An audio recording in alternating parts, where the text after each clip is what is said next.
Bon, je vous propose qu'on démarre tout doucement. Euh, Bonjour Sandrine. Ben oui, il est juste 12h30, donc je me précipitais déjà, mais je sais que beaucoup de personnes arrivent pile à l'heure quand c'est en visio. Et donc, effectivement, on va attendre encore une minute, le temps que vous arriviez les uns et les autres. Je vous demandais juste une petite seconde, il faut que je prenne un stylo que je n'ai pas sous le coude. J'arrive tout de suite.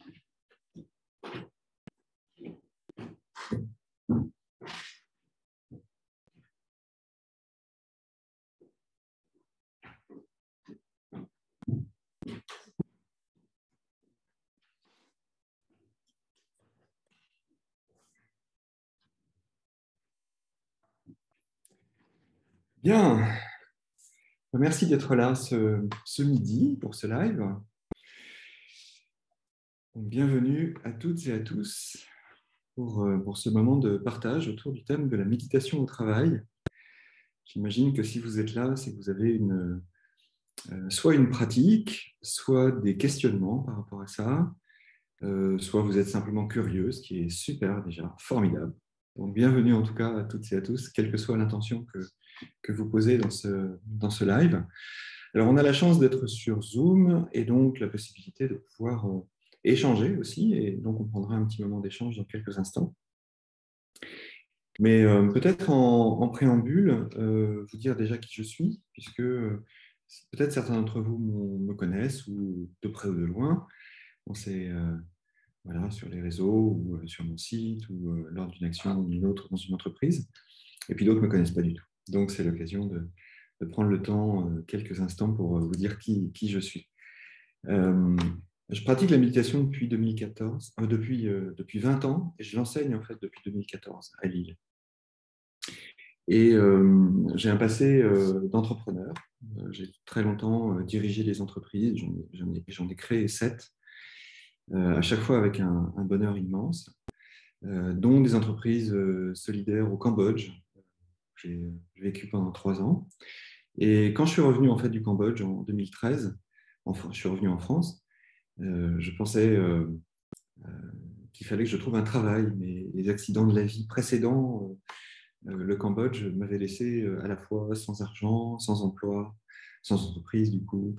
En cours de route, j'avais divorcé et j'avais beaucoup de difficultés en fait comment dire, à boucler les fins de mois.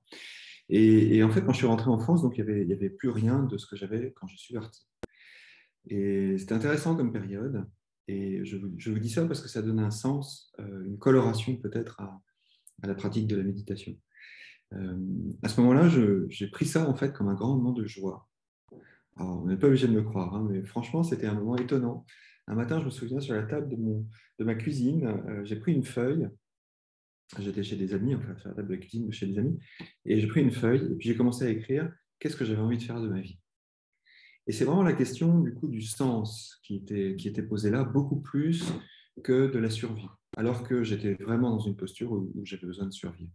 Mais la question du sens s'est imposée à moi. Et avec toute finalement ma pratique de méditation, et puis toutes mes expériences professionnelles passées, j'ai travaillé au moins oui, presque 30 ans avant de créer cette dernière activité-là que je vous présente maintenant. Eh bien, ce qui s'est imposé à moi, c'est que si la pratique méditative m'avait aidé à survivre lors d'expériences très douloureuses, eh bien, sans doute qu'elle pouvait aider d'autres personnes. Et j'ai croisé ça avec mon expérience en entreprise, où j'ai rencontré dans l'entreprise beaucoup de souffrance au travail, aussi bien pour les entreprises dans lesquelles j'ai été salarié ou dans les entreprises que j'ai créées. Il y avait aussi évidemment de la souffrance, c'est, je crois, assez inéluctable. Et en même temps, je rencontrais ça beaucoup plus chez mes clients qui eux, enfin, justement, venaient m'interroger sur, pas uniquement la question de la souffrance au travail, mais plutôt de la communication au travail, du lien, de la relation et du sens, en fait, qu'on pouvait amener dans la relation. Et donc, j'ai décidé de créer Comment ça va, qui est une activité centrée sur la diffusion de la pratique de la méditation de pleine conscience, en particulier en entreprise, mais pas que. Et puis plus récemment, donc, enfin, Je me suis formé donc comme instructeur MBSR et puis comme coach professionnel. Je suis coach professionnel certifié. Et ça m'a donné en fait l'idée de préciser un petit peu ce qu'on pouvait attendre finalement à la fois du coaching et de l'accompagnement des managers et des dirigeants. Et puis, comment on pourrait être, je dirais, un meilleur leader et comment on pourrait s'appuyer pour ça sur la pratique de la pleine conscience. Et voilà, donc bien petit à petit, en fait, ça m'a permis de dessiner une mission qui est d'accompagner les dirigeants et managers à développer une posture authentique, porteuse de sens et de lien, et au service du bien commun. Le bien commun pouvant être le groupe qui est autour de nous dans l'entreprise, la communauté de toute l'entreprise, mais aussi évidemment les interactions entre l'entreprise et le monde. Et pour ça, j'ai mis en place en fait un parcours, un processus en 4 étapes qui consistent à mieux se connaître, à se relier aux autres, à mobiliser les ressources les plus importantes et les plus essentielles dans l'action, et puis s'engager dans des actions à fort impact, en étant conscient de l'impact de ces actions. Et donc ça passe par le coaching, la pleine conscience, des interventions sur le plan des relations, et puis aussi par l'écriture d'un livre qui s'appelle Je médite au travail, que vous avez peut-être vu, mais qui est là, et que je vais vous présenter dans un instant. Voilà. Et donc, ce livre, Je médite au travail, pour terminer cette rapide présentation, en fait, ça fait longtemps que je voulais écrire quelque chose parce que j'ai toujours eu le goût de transmettre. Et transmettre une expérience, c'est pas juste dire comment on a fait pour résoudre tel problème. En fait, c'est bien plus vaste que ça. Je vois que ça répond vraiment à une mission bien plus large qui est, mais qu'est-ce qui finalement fait sens dans nos parcours professionnels? Qu'est-ce qui est vraiment important? Et quelles sont les qualités fondamentales sur lesquelles personnellement on peut s'appuyer pour être, je dirais, pour mieux vivre son quotidien professionnel, quel que soit son poste, quelle que soit sa fonction. Et donc, cette idée de transmettre s'est croisée avec un autre aspect qui est la prise de conscience, qui a urgence véritablement à s'occuper de sa propre santé mentale, qui a urgence à s'occuper de son propre stress, et que tout cela, je dirais santé mentale, et en particulier le stress ou les pathologies qui peuvent en découler, ont des incidences potentiellement graves en fait, sur notre propre santé, notre propre état, et puis potentiellement aussi importante sur la performance, l'efficacité attendue et la contribution que nous pouvons apporter à l'entreprise, aux autres et au monde. Et en fait, cette urgence se traduit dans finalement la volonté de pouvoir développer pour soi sa propre écologie intérieure, une écologie saine de nous-mêmes, et de voir que finalement, il est toujours possible d'être bien. Simplement, nos pilotages automatiques, nos conditionnements font que parfois c'est difficile. Et du coup, je me suis dit, mais finalement, comment on pourrait essayer d'exprimer ça en quelques chapitres? Et donc, il y a quelques éléments là que vous trouverez, mais qu'on ne va pas détailler dans l'intégralité aujourd'hui, mais sur lesquels on va s'appuyer en fait, par rapport à ce qu'on va faire juste après. Bien sûr, de définir la pleine conscience, mais de permettre à chacun de voir que finalement, nous sommes tous des princes et des princesses, et que nous ne le savons pas la plupart du temps. Nous sommes des êtres de création, de relations, de liens, de besoins, de désirs, de créativité. Et donc, renouer avec cette part belle de nous-mêmes fait que nous pouvons nouer avec nous-mêmes et avec les autres des relations plus authentiques, qui vont s'appuyer sur des attitudes qu'on va détailler un petit peu plus tard dans l'atelier, mais qui vont aussi nous permettre de réguler le stress, l'émotion dans les situations difficiles. Hein. Il s'agira évidemment de rester calme au cœur de la tempête, de s'écouter et de mieux écouter l'autre, d'amener de la bienveillance dans nos actes quotidiens et de nous relier finalement avec le cœur aux personnes qui nous entourent, mais aussi bien sûr avec nous-mêmes. Voilà, puis on fait un petit passage, je proposerai un petit passage dans le conflit et puis dans la question d'avancer ensemble. Et en fait, ce livre s'accompagne d'accès à l'application Petit Bambou, et d'accès gratuit, et puis d'un programme que j'ai conçu spécialement en fait, pour appuyer la pratique de ce livre, une quinzaine de méditations qui se trouve sur l'application. Voilà, donc je voulais vous dire ça pour juste aussi introduire le thème d'aujourd'hui, qui est méditer au travail, c'est possible. Voilà. Et ça serait sans doute intéressant qu'on puisse prendre un petit temps de partage entre nous pour justement voir, euh, pour vous, qu'est-ce que ça veut dire méditer au travail. Et j'aurais vraiment besoin, si c'était possible pour vous, que vous puissiez allumer votre caméra, parce que du coup, on peut se voir parler, on peut s'entendre un petit peu mieux. Si c'est possible et compatible avec les conditions dans lesquelles vous êtes, évidemment, évidemment. Mais sinon, n'hésitez pas en tout cas à prendre la parole. Voilà. Méditer au travail, à quoi ça sert? Et c'est quoi pour vous? Alors, qui a envie de prendre la parole? Je veux bien. Oui, Anne-Céline, merci. Bonjour. Bonjour. Du coup, moi, je le fais pas actuellement, mais récemment, j'ai un peu pris conscience, enfin, pour moi, ça s'apparenterait à faire un petit check de l'état intérieur assez rapide, de Mhm. façon assez régulière. Voilà. D'accord. Ok, super, merci Anne-Cécile. Alors, d'autres idées? À quoi ça sert? Qu'est-ce que c'est? Est-ce que ça peut apporter l'or?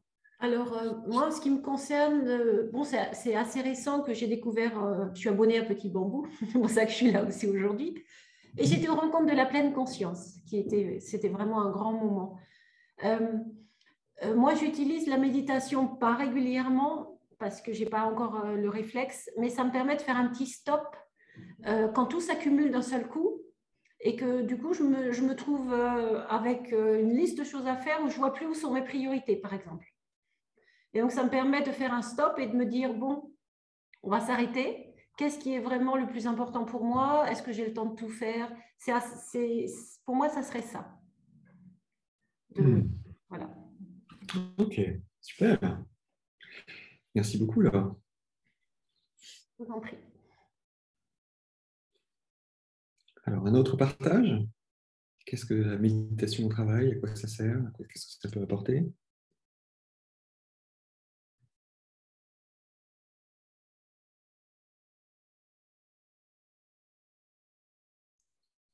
Ok, très bien. Ben, merci pour ces deux témoignages. Euh, En fait, ce qui est intéressant voilà, dans ce que vous dites, c'est effectivement d'abord de s'autoriser à s'arrêter, hein, de s'autoriser à faire une pause pour voir ce qui se passe. Et c'est pas toujours facile, hein, bien sûr, parce qu'on est très conditionné à être dans le mode faire. Et donc, euh, le fait de faire devient une habitude. On est addict à l'action, mais on est aussi addict aux pensées. Et voilà, et on ne s'en rend pas forcément compte. Donc, en fait, euh, ça demande un peu de courage, effectivement, de choisir un moment pour s'arrêter au milieu de tout ce qui se passe. Et de prendre ce temps pour, euh, bah, d'une part, porter son attention sur comment on se sent dans ce moment-là. C'est évidemment important. Et puis, à partir de ce point où on s'est replacé au centre, pouvoir explorer finalement tout ce qui s'est passé juste avant, mais tout ce qui est en train de se passer juste maintenant, et quelles sont finalement les ressources dont j'ai besoin pour pouvoir m'inscrire dans la suite du mouvement. Les ressources pouvant être, par exemple, comme disait tout à l'heure Laure, une plus grande clairvoyance, par exemple, pour fixer des priorités, une plus grande justesse dans la prise de décision, une meilleure acuité relationnelle, etc., etc. Donc, en fait, on a beaucoup de ressources sur lesquelles il est difficile, pour lesquelles il est difficile d'accéder, en fait, quand on est dans l'agitation du monde. Et dans ce que vous dites aussi, donc la question du stop quand tout s'accumule, de voir les priorités, mais de vérifier aussi, finalement, mais moi, dans tout ça, c'est quoi? Qu'est-ce qui se passe pour moi, en fait?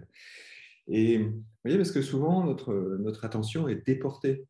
C'est-à-dire qu'on croit qu'on est acteur et qu'on va pouvoir agir et qu'on a une prise sur ce qui se passe, on peut contrôler, etc. Puis en fait, pas du tout.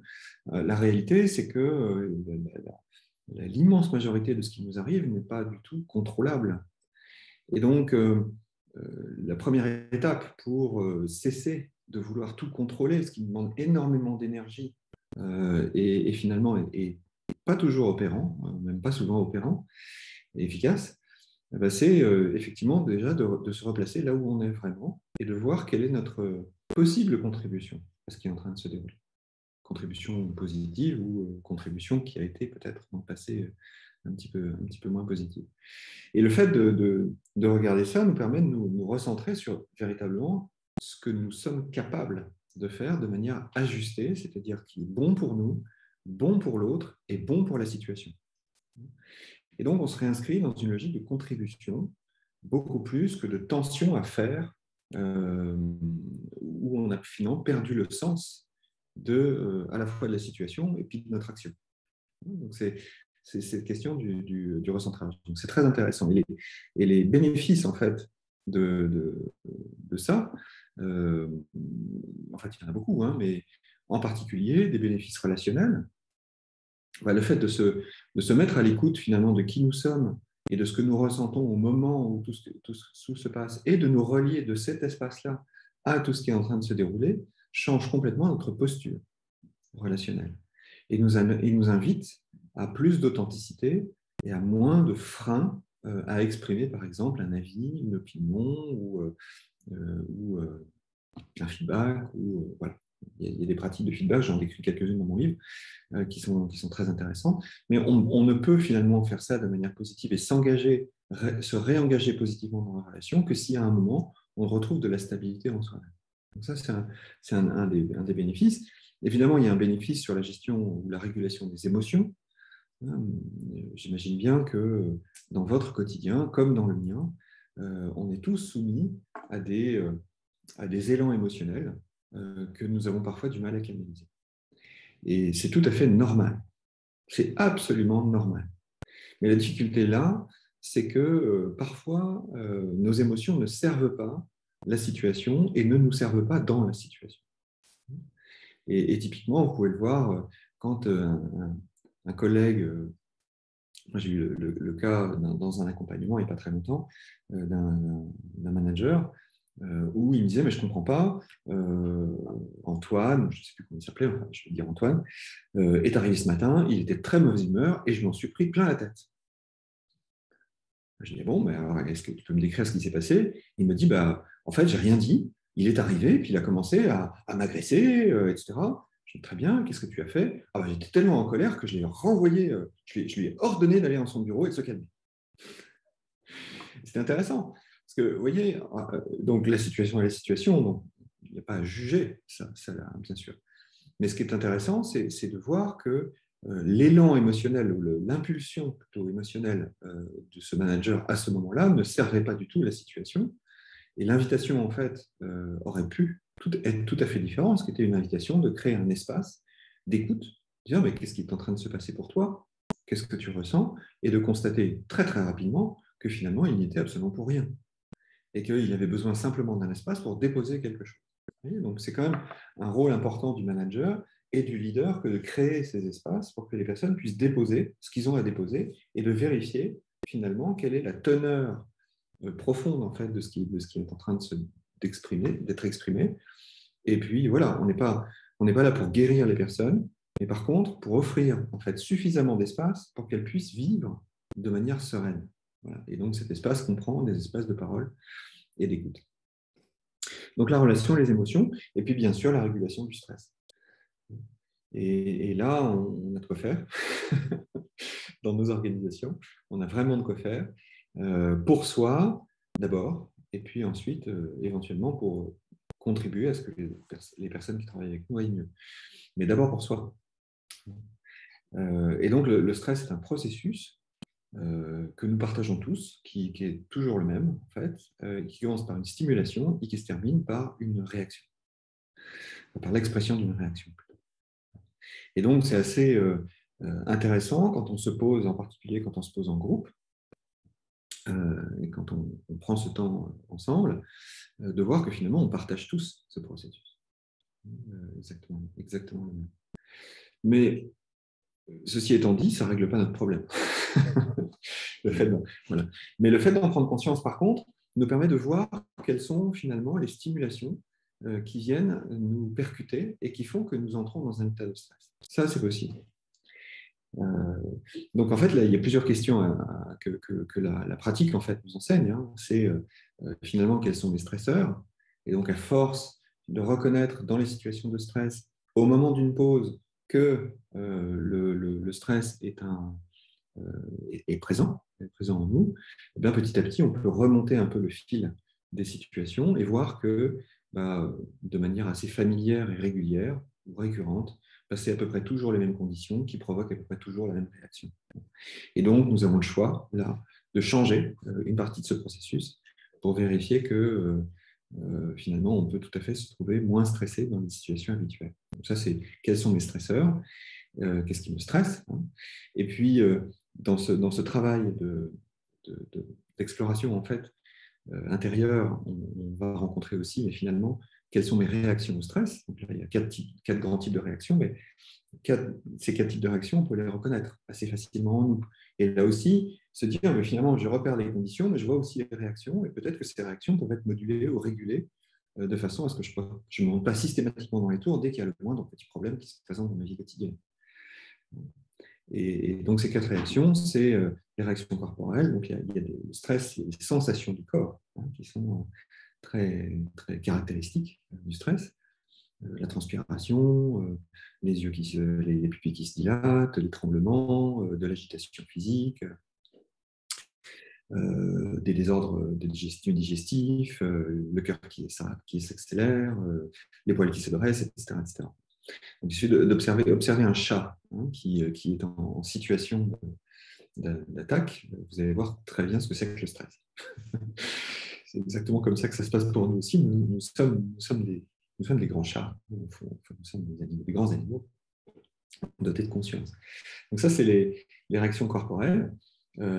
Évidemment, il y a les réactions mentales. Donc, par exemple, la confusion, l'agitation, beaucoup de pensées qui arrivent dans tous les sens, dont on ne sait pas quoi faire. Et d'un coup, on a l'impression qu'on est complètement submergé par un flot de pensées, en général très, très confusantes et pas très agréables.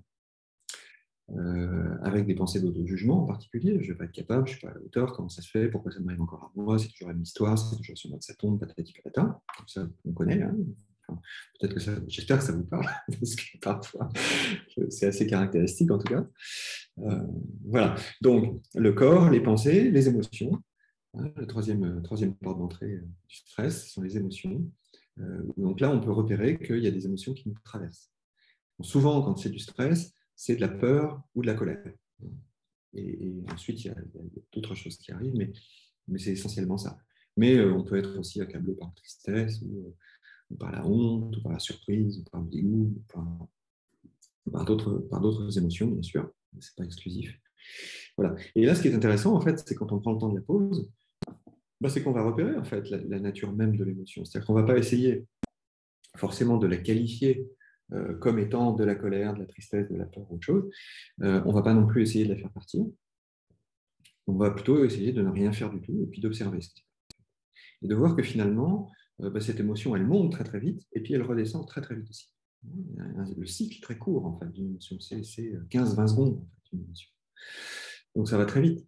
Et ce qui est difficile en fait, c'est que notre esprit, qui est très malin et très taquin, et qui est très joueur aussi, va nous dire, mais regarde, comme cette émotion, elle est forte, elle est puissante, et puis il va y avoir tout un tas de sentiments qui vont s'agréger là-dedans, une mentalisation de l'émotion, c'est ce qu'on va appeler les sentiments.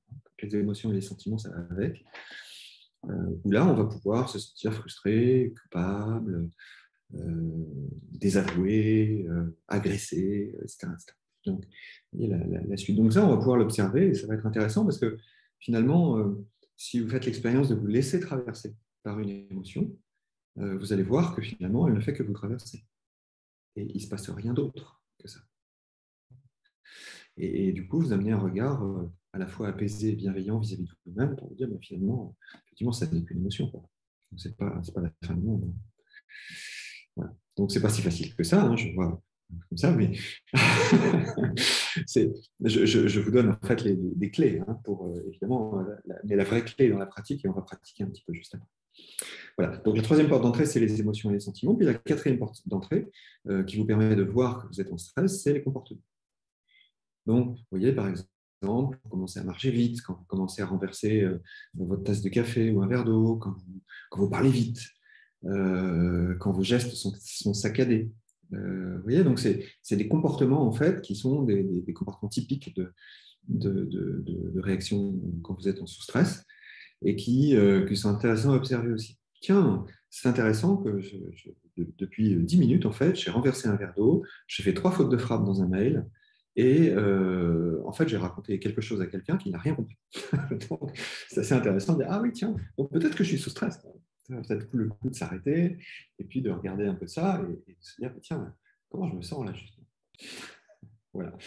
Donc, voilà, des grands bénéfices, et puis donc la relation, les émotions, le stress, et puis un autre bénéfice, évidemment, c'est de cultiver la bienveillance, l'empathie et la compassion. Ça, c'est un bénéfice énorme.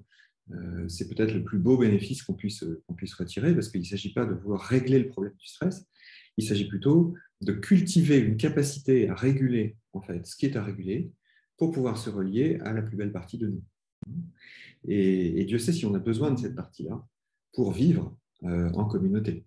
Et quand je parle de communauté, c'est dans le sens d'une communauté d'intérêt, une communauté de travail, une communauté, voilà, un groupe de personnes qui partagent quelque chose avec des valeurs et des normes communes. C'est ça la définition de la communauté. Donc, en fait, pour vivre dans cette communauté, on a profondément besoin d'amour. Et alors, quand je prononce ce nom dans les entreprises, on me regarde avec des yeux écarquillés en me disant, mais qu'est-ce qu'ils sont en train de nous raconter de l'amour dans l'entreprise? Eh bien oui, de l'amour dans l'entreprise, mais pas de l'amour au sens sentimental du terme, bien que, après, ça c'est une affaire personnelle, mais ce dont je parle, en fait, ce n'est pas celui-là. Ce n'est pas le sentimental. C'est profondément de pouvoir se relier à ces qualités de cœur pour pouvoir vivre ensemble de manière sereine, apaisée et joyeuse. Et ça, c'est quand même chouette quand on y arrive, parce que on se rend compte que offrir de la bienveillance nous fait recevoir de la bienveillance, offrir de l'empathie nous fait recevoir de l'empathie, offrir de la compassion nous fait recevoir de la compassion. Donc en fait, plus on donne, plus on reçoit. Et ça commence par nous. Voilà. Bien souvent, il y a une croyance qui est de dire, oui, mais enfin bon, si l'autre ne change pas, moi, c'est pas pour moi que ça va changer. Eh bien si, précisément, c'est parce que vous changez, exactement à l'inverse. C'est-à-dire que si vous attendez que l'autre qui change pour que vous puissiez changer, ou que quelque chose change, ben, si vous le faites, c'est vous qui serez acteur ou actrice du changement. Et donc, vous vous emparez de nouveau de votre pouvoir de prince ou de princesse magnifique, d'être des êtres rayonnants et des êtres dotés de capacités de bienveillance, d'empathie et de compassion.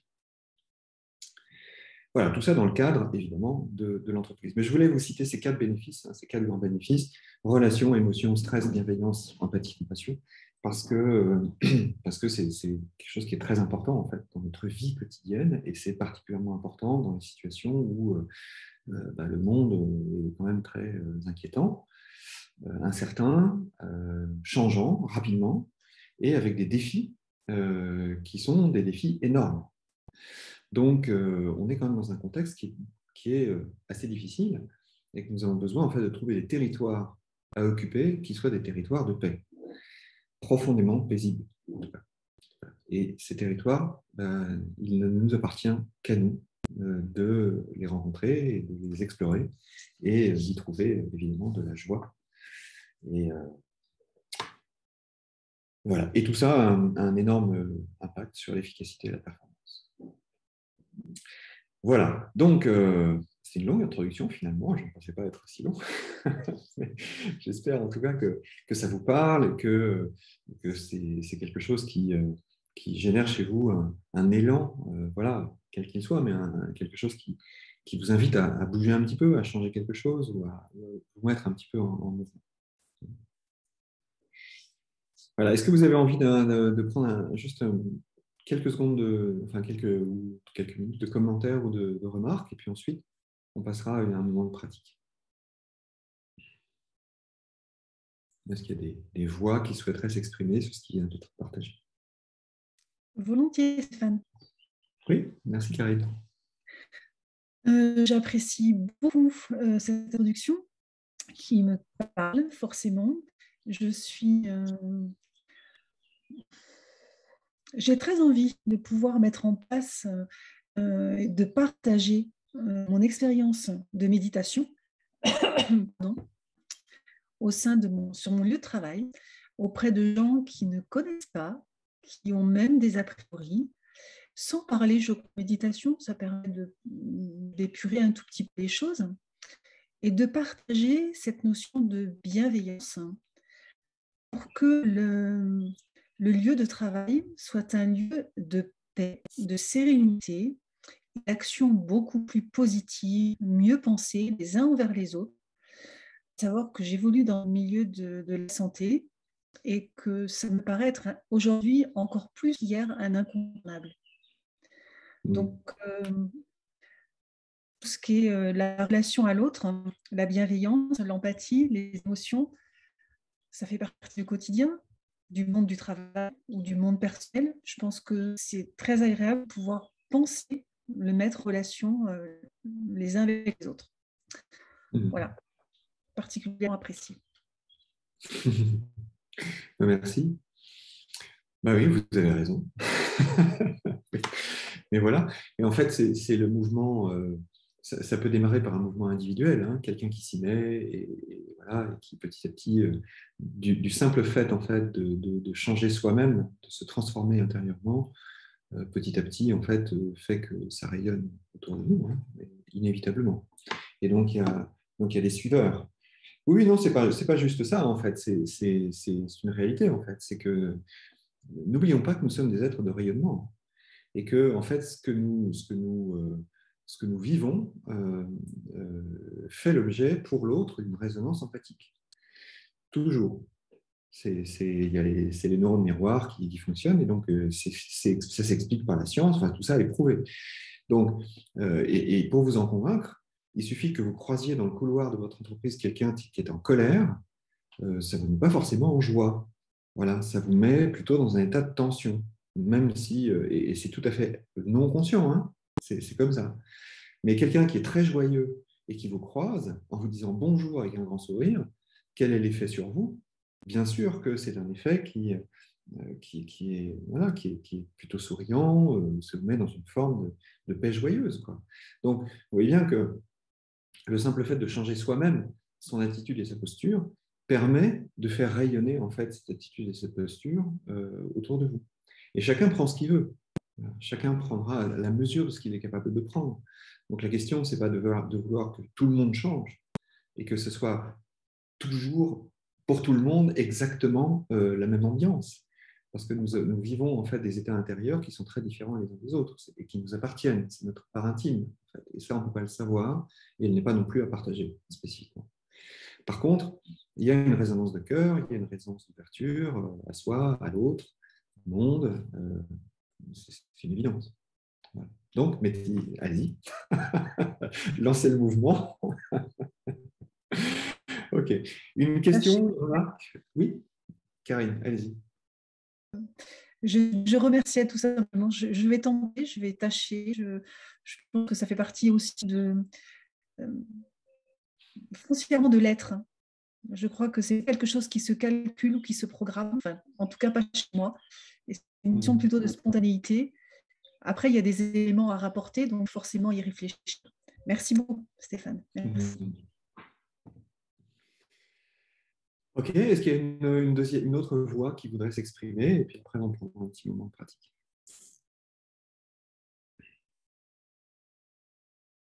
Non? Ok. Alors, juste un complément par rapport à ce qui vient de dire sur l'être. En fait, il y a la pleine conscience en fait nous amène comment dire, à visiter un certain nombre d'attitudes et à cultiver ces attitudes. Et une de ces attitudes, c'est l'être. Précisément. C'est une des sept grandes, alors, il y en a plus, hein, mais une des sept grandes attitudes qui peut être développée. Bon. Les autres, voilà, la patience, la curiosité, le lâcher prise, etc., etc. Mais vous trouverez ça dans le 3e chapitre, je crois, de mon livre. Je détaille en fait les 7 attitudes et je vous offre à chaque fois un exercice qui vous permet de les cultiver. OK. Alors, ce que je vous propose, voilà, c'est qu'on prenne un cours pour, voilà, pour expérimenter ça. Puis, voir. Donc, c'est,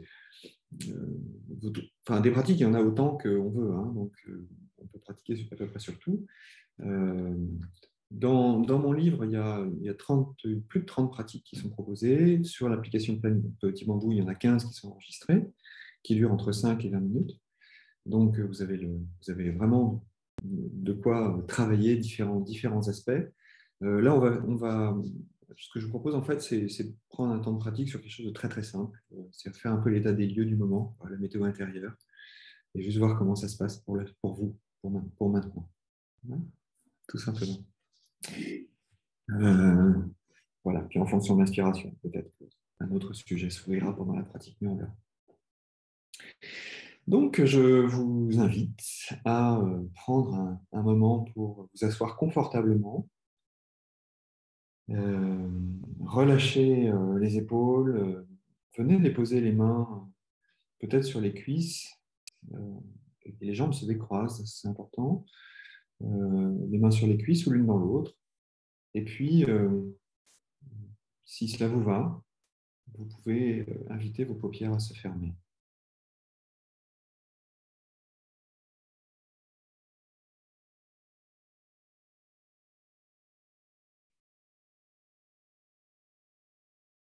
Vous êtes invité là à porter simplement votre attention sur le poids du corps, sur les points de contact, les pieds au sol, l'arrière des cuisses, les fesses sur la chaise.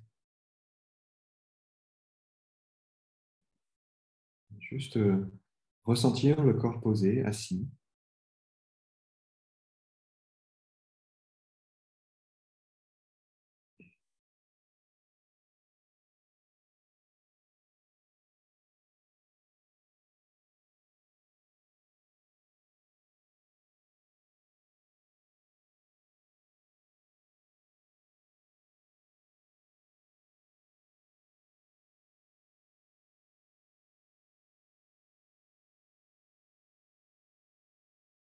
Dans ce moment que vous vous offrez à cet instant, bravo de vous offrir ce temps de pause, de silence. Laissez émerger une question, juste à l'intérieur de vous, là. Comment est-ce que je me sens à cet instant?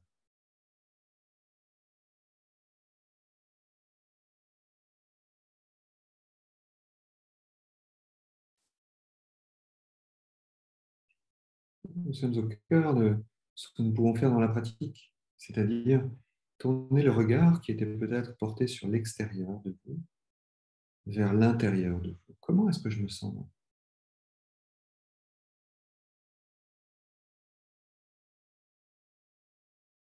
Et pour vous aider à explorer cette question vaste, le premier endroit que vous pourriez vérifier ou visiter, ce serait votre corps.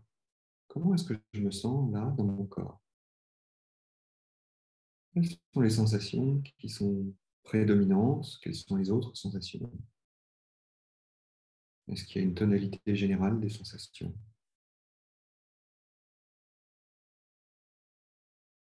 Est-ce qu'il y a des zones dans lesquelles les sensations sont plus importantes, plus fortes peut-être, plus intenses, et d'autres moins?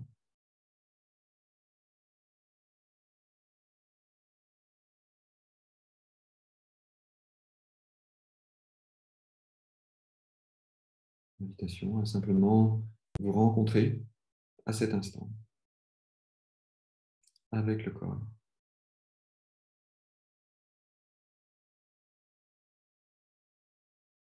Et puis, tout doucement, vous pouvez déplacer votre attention du corps vers l'esprit, vers le mental. Comment est-ce que ça se passe dans la tête là? Comment je me sens dans ma tête à cet instant? Est-ce qu'il y a beaucoup de pensées, pas beaucoup de pensées?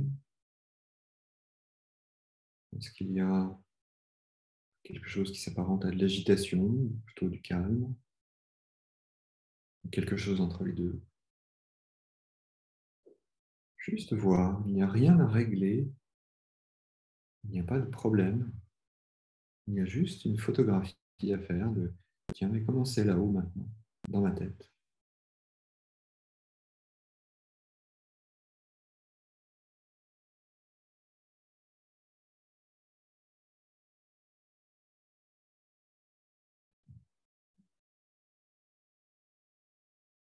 Est-ce qu'il y a une émotion qui est présente, un sentiment qui est présent?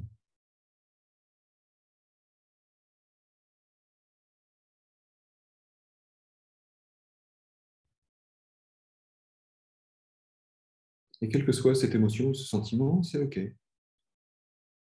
Il peut être très vivant, présent, ou au contraire assez doux, tranquille.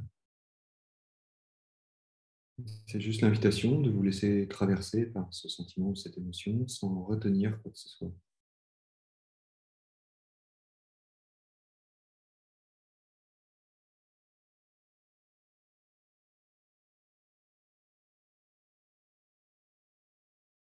Et à présent, la proposition est de porter votre attention sur votre respiration, de laisser l'ensemble du corps, de laisser l'esprit et de ramener l'attention sur la respiration. Juste prendre le temps de ressentir le souffle, sans changer quoi que ce soit. Vous notez bien que le souffle respire par lui-même, qu'il n'a pas besoin de vous, de votre mental, qu'il est juste là, comme un accompagnant, comme un espace tranquille. Et peut-être le souffle est-il ressenti au niveau de la partie abdominale, de la cage thoracique, des narines, de la gorge. Vous voyez où c'est le plus facile pour vous de vous relier au souffle. Et elle est là. Ressentir le souffle.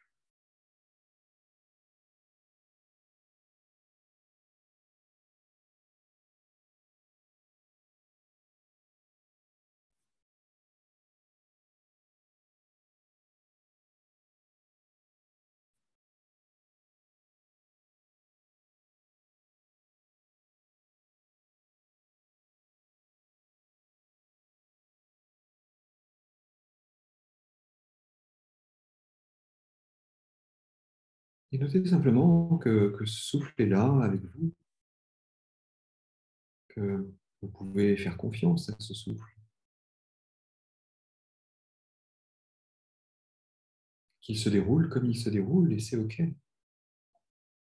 Quel que soit son rythme, quelle que soit sa profondeur, c'est OK.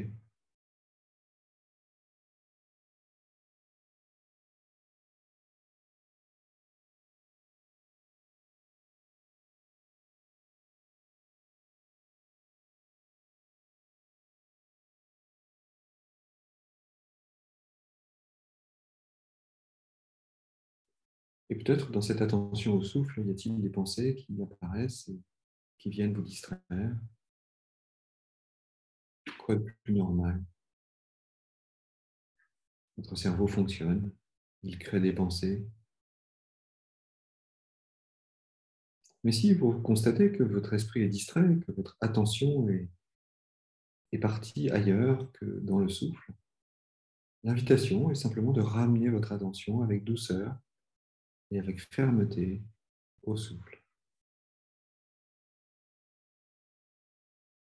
Votre esprit s'échappe dans des pensées de ce qui va se passer après, de ce qui s'est passé avant, même des jugements, des ressentiments par rapport à l'expérience du moment. C'est tout à fait OK, mais l'invitation est de ramener votre attention sur la respiration. Autant de fois que nécessaire. Votre esprit est parti, vous ramenez l'attention. Votre esprit est parti encore, vous ramenez encore votre attention. Juste là, juste au souffle. Dans ce lieu de paix et de confiance.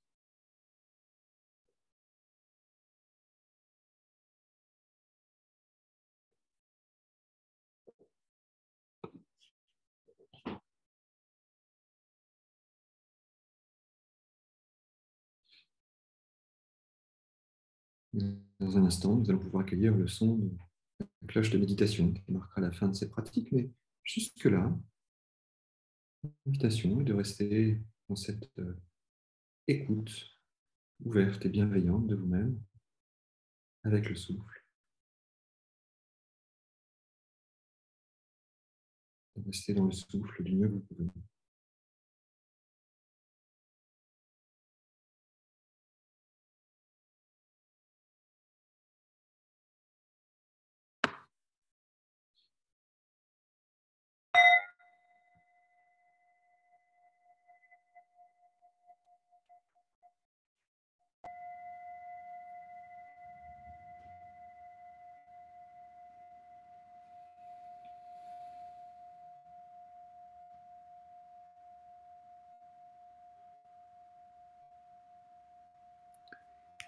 Voilà une courte pratique de juste une petite dizaine de minutes, pas plus. Pour expérimenter, simplement. Et peut-être en un mot, voilà, comment ça s'est passé pour vous, cette pratique? Qu'est-ce que vous avez noté d'intéressant, d'important? Qu'est-ce que vous avez repéré?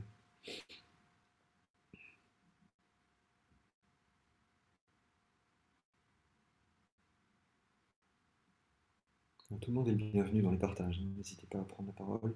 Je sais que parfois, quand on est en open space, c'est difficile. Donc ne vous inquiétez pas non plus. Il n'y a pas d'obligation.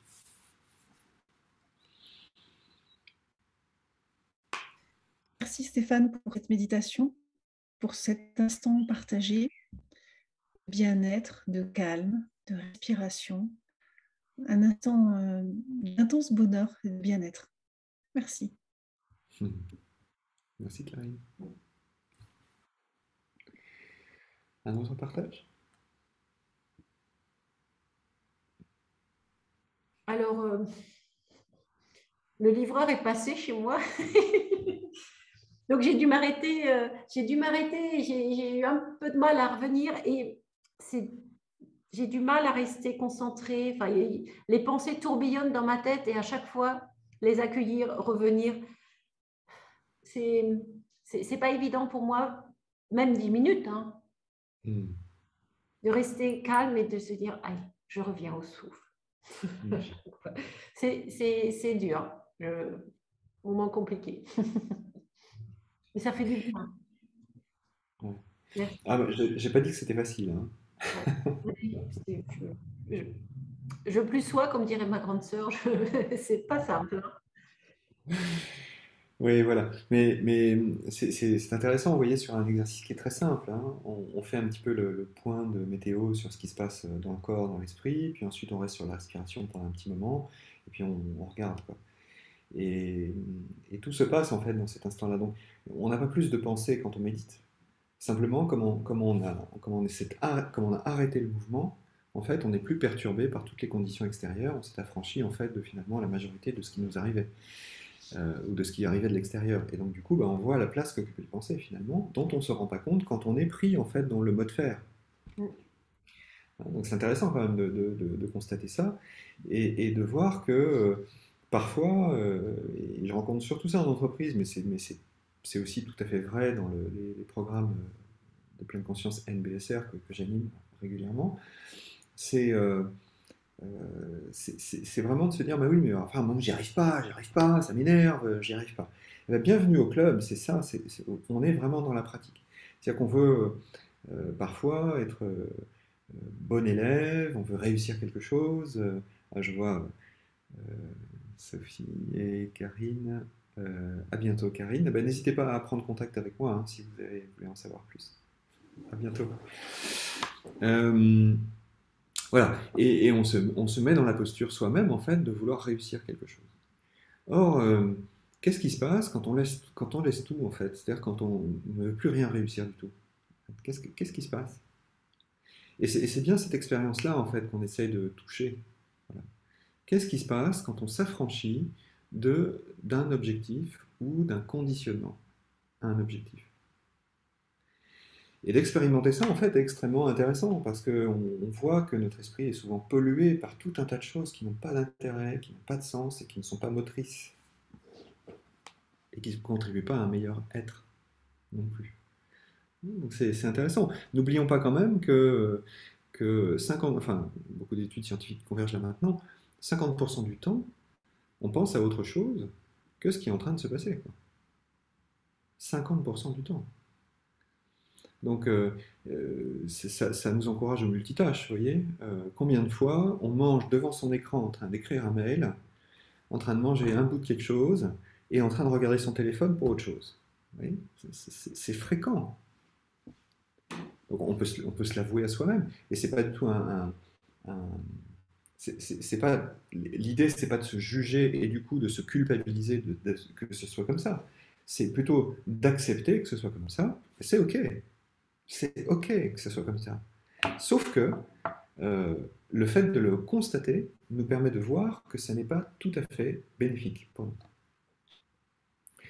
Ni pour notre santé mentale, ou pour notre capacité d'attention et de concentration, ni pour notre santé tout court, ni pour notre efficacité et notre performance au quotidien. Donc on n'est pas gagnant. On n'est pas gagnant. Mais il faut à un moment ou à un autre juste s'arrêter pour regarder. Voilà, et se dire, bah tiens, voilà ce qui est en train de se passer. Donc c'est intéressant qu'on puisse repérer ces pilotages automatiques. Et dans ces pilotages automatiques, il y a évidemment toutes nos réactivités, hein, dont je parlais tout à l'heure quand je parlais du stress. Donc nos réactivités à l'environnement, nos réactivités aux autres, nos réactivités aux situations, nos réactivités à nos propres émotions. Enfin bref, on est tout le temps en réactivité. Voilà.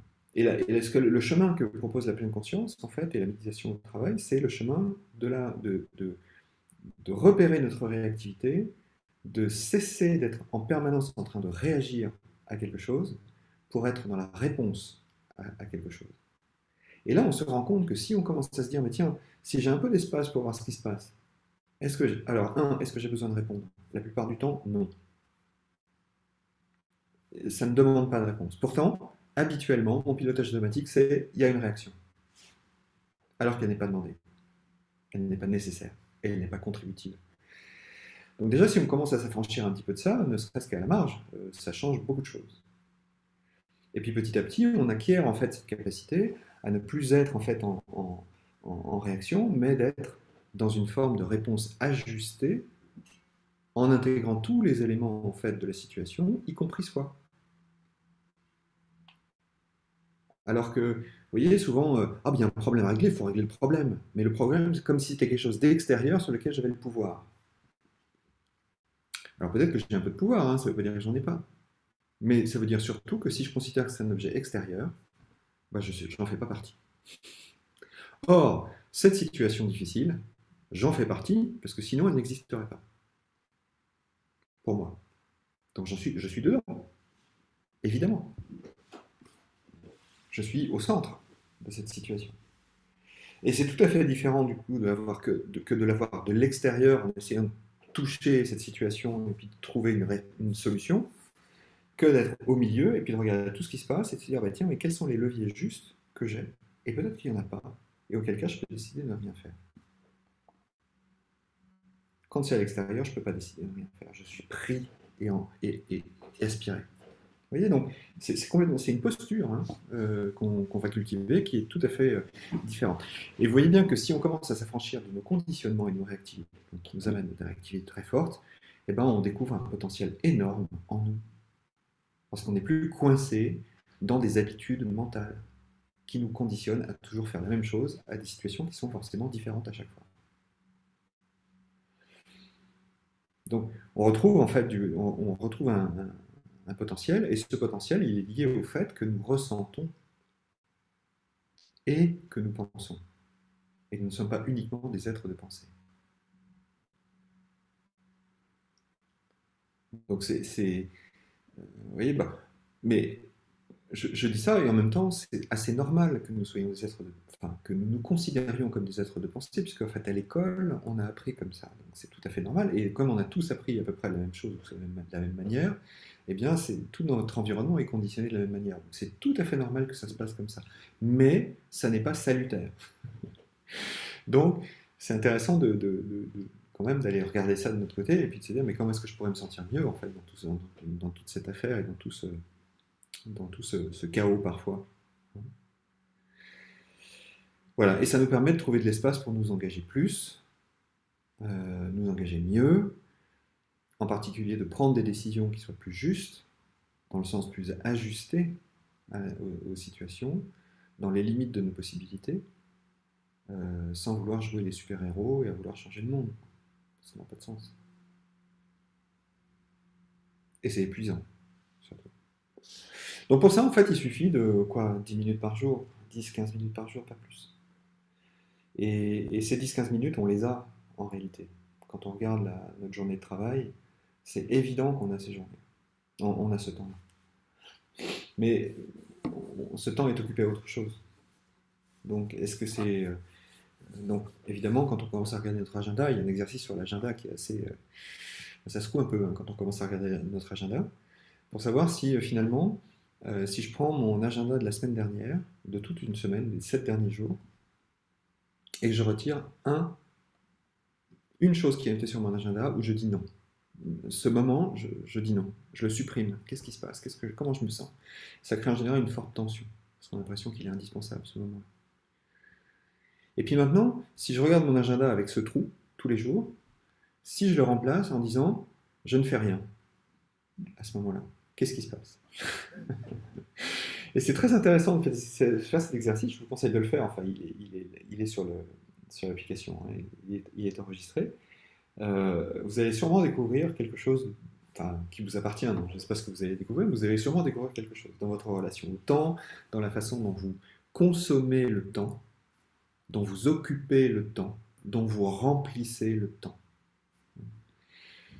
Et la pleine conscience, en fait, nous apporte vraiment des enseignements majeurs, en fait, par rapport à ça. Mais qu'est-ce que c'est que pour moi le temps? Enfin, comment est-ce que j'ai envie de vivre mon temps, plutôt que de le consommer en permanence et de faire quelque chose et de le remplir? C'est, à mon sens, une question essentielle. Est-ce que j'ai envie de vivre ce que je vis, ou est-ce que j'ai envie de consommer le temps qui passe? C'est pas tout à fait la même chose. Hein. Voilà. Donc, vous pouvez peut-être juste noter un petit truc là que je vous donne, que j'ai pas écrit parce que en fait je me suis rendu compte après, donc les livres étaient déjà imprimés, c'est dommage, j'aurais bien voulu le mettre, mais ça aurait mérité presque un chapitre complet. C'est 10 à 15 minutes par jour où vous pouvez vous autoriser à voir ce qui se passe, donc en fait à prendre ce temps pour voir ce qui se passe. Donc, la pleine conscience, en fait, est une attention que nous portons de manière délibérée. C'est pas, on ne subit pas, on choisit d'être en pleine conscience. Donc c'est une autorisation que vous devez vous donner si vous voulez le faire. Et donc décider de le faire, puis le faire. Voilà. Donc ça, c'est en général là où c'est le plus difficile. Donc vous autorisez à le faire et à vivre cette expérience-là pour, deuxième étape, explorer ce qui est en train de se passer là. Donc quelle est la situation, donc c'est un petit peu la météo intérieure, mais il y a d'autres pratiques, hein, je pourrais vous en parler dans un autre cadre, mais c'est intéressant de regarder finalement comment je me sens, comment est mon corps, est-ce qu'ils ont des zones de détente, des zones de tension, sans vouloir changer forcément les choses, hein, mais juste de regarder ce qui se passe, puis comment est mon esprit, comment est-ce que je suis en relation avec les situations qui m'occupent en ce moment. Ça c'est l'exploration, hein. S'autoriser à explorer, à investiguer, en fait, comme des explorateurs, les situations. Et puis, la troisième étape, c'est de regarder ce qui se passe quand vous explorez. Donc, comment je me sens quand je prends ce temps un peu méta, voilà, où je m'intéresse beaucoup moins au contenu de ce qui est en train de se passer, mais plutôt au processus qui est en train de se dérouler. Donc, c'est typiquement ce qu'on fait dans le programme MBSR, mais c'est typiquement ce qu'on fait quand on médite sur le stress. C'est-à-dire qu'on voit qu'on est prisonnier du contenu de notre agitation mentale en permanence, avec des histoires, on essaie de comprendre, d'analyser, de vouloir régler le problème, etc. Donc on est vraiment dans le contenu et prisonnier en fait de ce contenu-là. Alors que ce qui est particulièrement intéressant, c'est d'aller dans une zone méta, de se dire, bah, tiens, mais qu'est-ce qui est en train de quel est le mouvement qui est en train de s'opérer en fait. Et ça devient intéressant, parce que là, on commence à comprendre comment les choses s'articulent les unes aux autres, sans finalement, enfin, indépendamment du contenu des situations. Et souvent, ce qu'on découvre, c'est que c'est très familier, en fait, que c'est très régulier, que ça se passe toujours un peu de la même manière. Bah, quand vous savez ça, bah, vous pouvez commencer à changer le processus. Et donc ça va beaucoup mieux. Ça ne peut aller beaucoup mieux, en fait. Voilà, donc quelques éléments. Je vois qu'il est déjà 13h30, donc on va tout doucement s'arrêter. Euh, J'avais juste envie de vous dire que j'étais ravi de pouvoir partager toutes ces réflexions avec vous, que c'était un moment pour moi très, très riche, et que j'étais ravi de vous rencontrer. Voilà. Et donc peut-être vous auriez juste envie de dire un mot très court avant qu'on se sépare.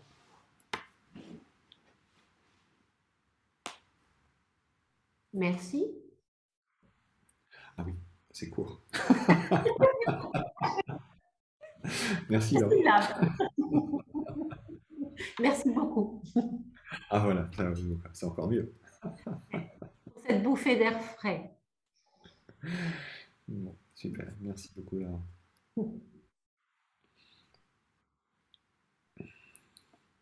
Alors, toute l'équipe de Caliane en certification vous remercie. Vous étiez en diffusion en salle de réunion. Ah oui! Ah bah je ne savais pas, super. Bah, bonjour à toute la salle de réunion et merci d'avoir offert cette opportunité de partage à plusieurs. Chouette.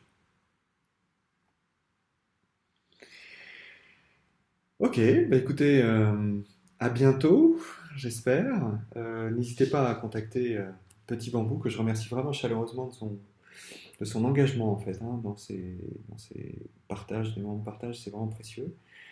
Et puis voilà, puis si vous avez envie d'en savoir plus, bah, contactez Marie chez Petit Bambou, ou contactez-moi si vous voulez avoir plus de détails en fait par rapport à ce qu'on a partagé aujourd'hui.